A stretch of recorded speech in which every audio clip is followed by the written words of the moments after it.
Hi, my name is Lindsay Kelling. I'm a dietitian at the Truman VA Healthy Teaching Kitchen, and today we're going to be making a summer garden salad with a basil vinaigrette. So this is a great salad if you have a lot of produce in your garden coming ready, or if you go to the farmer's market and you buy a lot of fresh, pretty items. This is going to be able to use a lot of them in one really healthy, nice recipe, a lot of vegetables in it.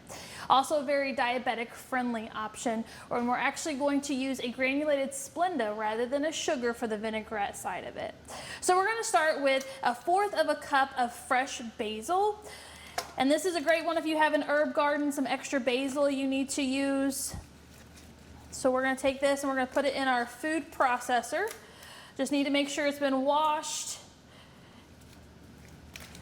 All right, so we need about 1/4 of a cup. Throw that in there. Then to this, we're going to add a tablespoon of our granulated Splenda, and this is the same that you'd use for a baking mixture. Then we're going to also add 3 tablespoons of a white wine vinegar. Adds a lot of flavors without extra calories or sugar. Then we're going to add a little bit of a Dijon mustard, only about a teaspoon of the Dijon mustard. We don't want too much, but it'll add some extra flavor to it.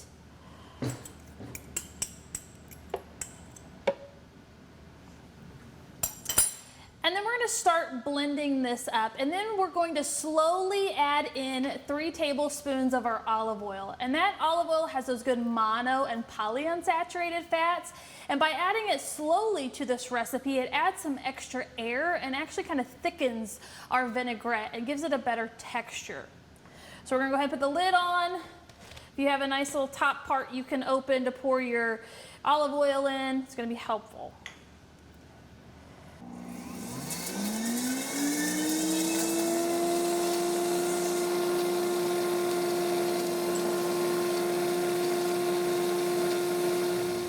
Now, once this is all blended up, your basil could still have some texture to it. If you have a food processor, it'll be a little bit finer ground. If you have a blender like we're using today, it's going to be a little bit thicker, and that's okay. You're just going to get more basil flavor per bite if your basil is a little bit thicker in your vinaigrette.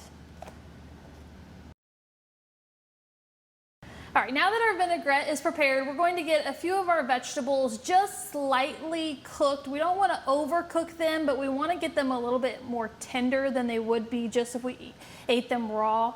So we're going to use a little bit of a frozen corn for this recipe, but if you have some fresh corn on the cob that you want to cut off, you can use it for this recipe as well. You're going to need about 1 cup of that. It will add a little bit more carbohydrates to this recipe, so if you want to omit that and replace it with another vegetable like a zucchini or a squash or any other vegetable that you have on hand, depending on what you use, it might need to be cooked just a little bit, or you could add it in the next step that we're going to do. So we're going to add about 1 cup of our frozen corn to our pan, and then we're going to add 1 cup of our fresh green beans, and these have had the ends snipped off, and I've just cut them in bite-sized pieces, and we're going to add these to our pan as well. And we just want to cook this until they're just a little bit tender. Once they've reached that just tender, we're going to take them off, rinse them under cool water to stop the cooking. We don't want to overcook them because our salad is actually going to be a cold salad by the end of this. Okay. So we've rinsed off our corn and our green beans under the cool water, and I've placed them in a large bowl. And we're going to add a few other vegetables to this recipe, again using a lot of that good garden produce that you might have right now. So we're going to go ahead and add about 1 cucumber, and we're just going to chop it into bite-sized pieces. So we're going to take our chef's knife, holding it correctly with our thumb on one side, our index finger on the other, and our remaining fingers wrapped around the handle. We're going to cut off the ends.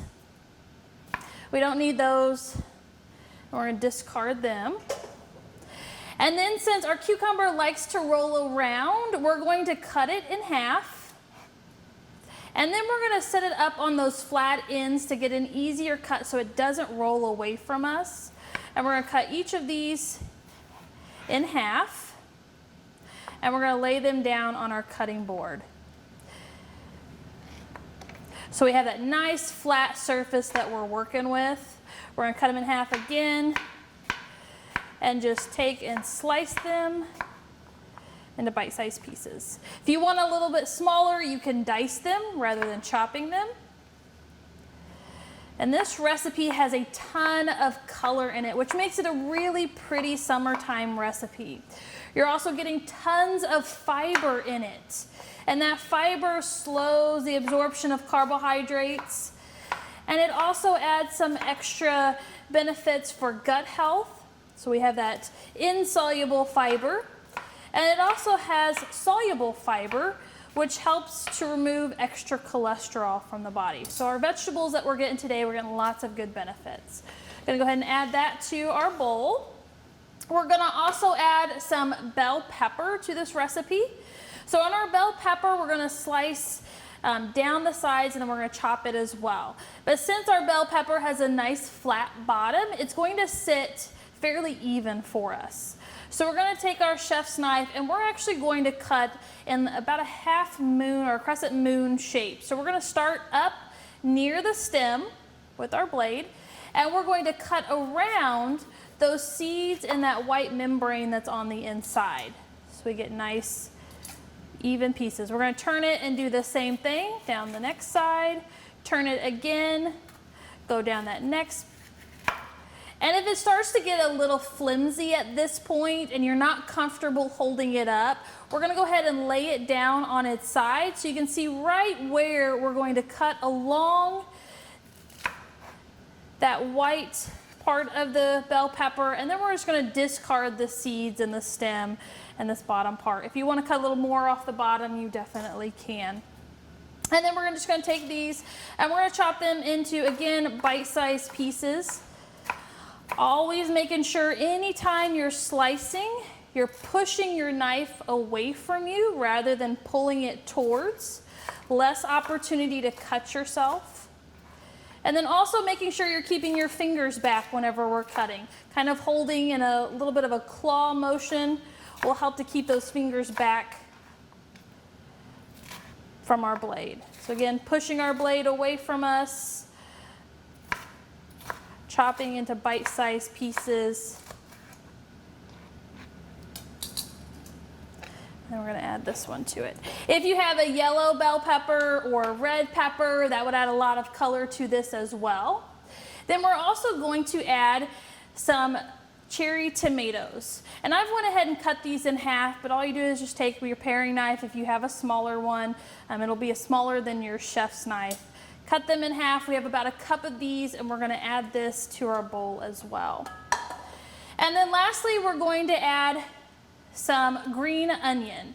And this is going to add a little bit of a mild onion flavor without overpowering it. So on our green onions, we're actually going to cut the root off first. And these have all been washed. And we're going to get that out of there. And then if it has kind of a flimsy film that needs to be taken off, sometimes it has that outer layer that's a little bit soft that we don't want in there. Go ahead and take that off. And then we're just going to dice these back. Now, if you want to leave the stems for something else that you want to garnish, adds a little bit of color on top of things, you definitely can. For this recipe, we're actually going to be using the white ends of this and leaving the chive part for another recipe. So again, we're taking our chef's knife and we're pushing it away from ourselves. And we're going to go up just a little bit onto the green part of our onion. And then we're going to save this for another recipe if we wanted to use it for a garnish. And we're going to add that to our bowl. And then we're going to take our salad dressing and we're going to drizzle it over top. So we're going to drizzle it over top and we're going to mix it. Now, if you make this the day ahead, it will allow the flavors to really meld together and get a whole new flavor complex. If you don't have time for that, you can serve it immediately. But if you have an opportunity to let it sit in your refrigerator overnight, you'll notice a flavor difference the next day.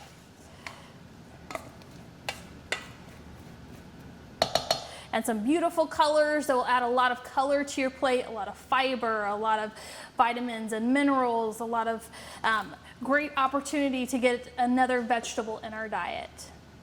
So check back with us for more recipes. Thanks.